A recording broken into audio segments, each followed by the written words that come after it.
Dr. Abhay Kumar, Vice Chancellor, Pratap University, what Dr. Ray just said, that the loss has really not happened. It is more evolved form of engagement that has come in. So, do you think that there is more equity at this point of time? That the education with the current model will be able to reach to more people with the current trends? What's your thought about it? Hey, Dr. Jyoti, thank you so much. I would like to congratulate EduTV, Mr. Pranav, and a very good day and Happy New Year to all the distinguished participants here today. In fact, it's an established fact that as COVID-19 has come into fore, there has occurred a technological disruption as well as a digital divide, both equally well. Now, when we talk about a silver lining in the clouds, when we say mental health has been deteriorating sometimes, I particularly found in my classes that the quieter corners of the class have suddenly turned vocal. That means they have taken refuge in online learning in order to project their personality. That means the innate tendency was there. The only fact is for the faculty and for mentors and guides like us to bring it out.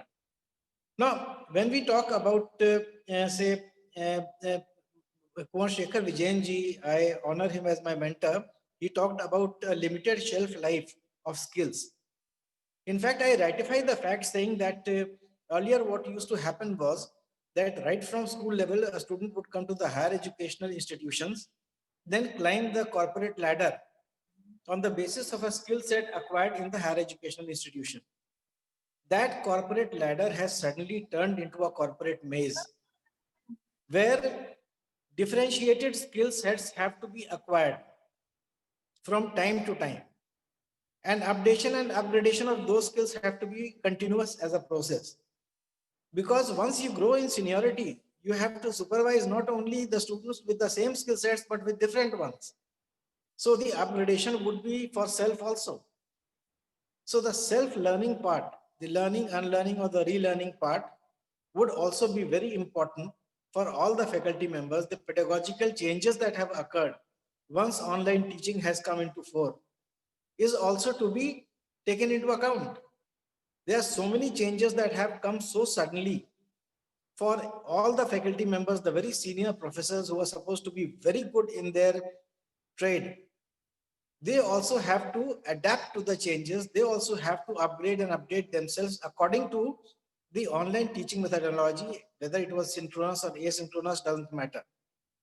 Now, what we require now is, as the director of IIM had said earlier, we require managers, leaders, and entrepreneurs. What I would now purport is all of us require an entrepreneurial mindset at least. I had read in a book way back in the 70s, probably by John Spencer, who had said that not all students are going to become entrepreneurs, but all of them would have to think like one. So the mindset has to be changed. We talk about holistic human beings. We must understand that during COVID-19, we saw an upsurge of empathy among those citizens of the country who were supposed to be locked inside the four walls of their homes, thinking only about themselves. But how does this empathy come into being? So many people help the migrant laborers, so many people help the have-nots. That means we have it in us, we have it with the students, we have it with the general public, we have to bring it out to the fore. So when we talk about bringing an entrepreneurial mindset in the fore, or when we talk about, say, bringing students and faculty compatible on an online platform, I would like to tell you that at Pratap University, we have a wide, diverse variety of students. More than 200 plus students are international students, plus those from the rural areas, maybe from the some from the better state of the society. Well, the learning methodology for each sometimes has to be differentiated. Not all can be taught on the same planes. So, do you think that this has brought in more equity? Uh, I'll tell you one thing, equity in one way can be thought of having been brought in, like in terms of teaching methodology and living up to acceptance of technology. That has been there. But then I don't think full equity has been achieved because of the accessibility, adaptability, the digital divide. When the So, have-nots don't have, say, even a small laptop set at their homes, not even a, say, handset in rural areas or hilly areas.